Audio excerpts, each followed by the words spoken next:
Welcome back, welcome back, welcome back.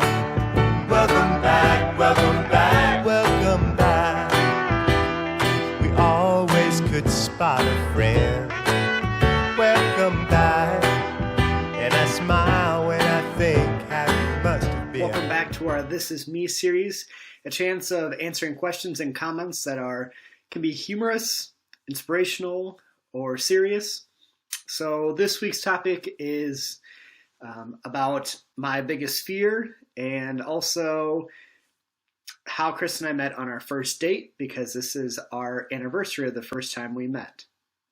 So my biggest fear by far is death. Now it might seem kind of weird, but it's more dying alone. So even as a pastor, it's the idea of death. Everyone's got to go through it, but dying alone is my biggest fear. More practical, my biggest fear is snakes. I don't care if it's a little, garter snake, like a worm size. I don't like them. Even when they have those pet shows where you can hold on, like 15 people can hold on to a boa constrictor or anaconda. I don't want to be within about 15, 20 feet of them. I have had youth at my last church try to play a trick on me by getting rubber snakes and putting in my sleeping bag on our mission trip, but I quickly sniffed that out and was sly enough to take the rubber snakes out of my sleeping bag and put it in one of the boys' sleeping bags and then just playing along until lights went out and he jumped out of his sleeping bag because he was scared because there were fake snakes in his sleeping bag. But I don't like spiders too much either. I don't want to hold a tarantula. When I see a spider, I mostly try and get it out of the house or out of the building.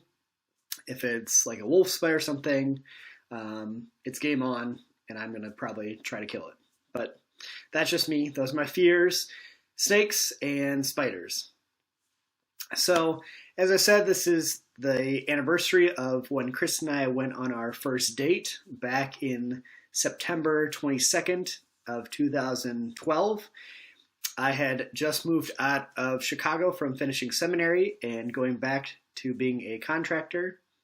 And Chris and I just moved to the city from Indianapolis. So we had kind of just missed each other across some paths in a huge city like Chicago.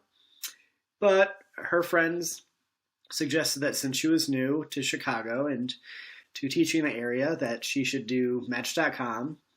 And likewise, I had tried dating people kind of through church. People had set me up going through seminary, and that never worked out. So I tried Match.com. And on our first date, after talking for probably about a month or two on Match.com, she finally gave me her number. I was not the one to instigate that, but it was her. So we talked on the phone and planned to meet up. And all I revealed was that I would like to get kind of a Mongolian grill, a flat top grill it's called in Chicago. So we met there, and I would be in charge of planning the first date. So I kind of did a gambit of things for our first date. After we had flat top grill, we went to get frozen yogurt, which with Froyo was kind of just becoming popular. And then we went, took a taxi, and we went to the lakefront in Chicago, and we played putt-putt. And this is not your normal putt-putt, but this is a course by the park district that animals sometimes run out. So we had a couple of squirrels or bunnies run across the hole that we were on to make things more interesting. And then we went and got drinks, and behind us, where we got drinks, kind of a dance party got started.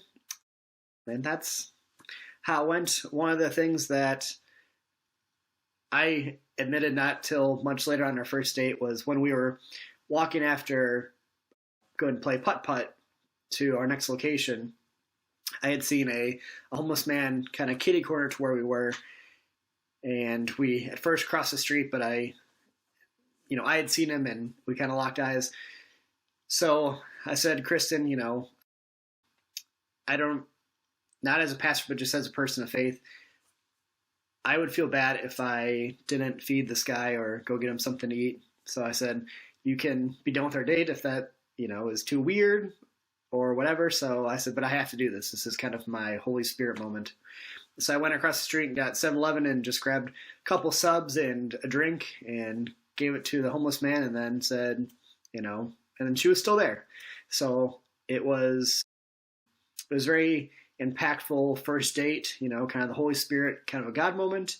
And we knew that we were right for each other when, one, she didn't leave me after running in 7-Eleven, but after the froyo and flat top grill and putt-putt and all that the night ensued, that we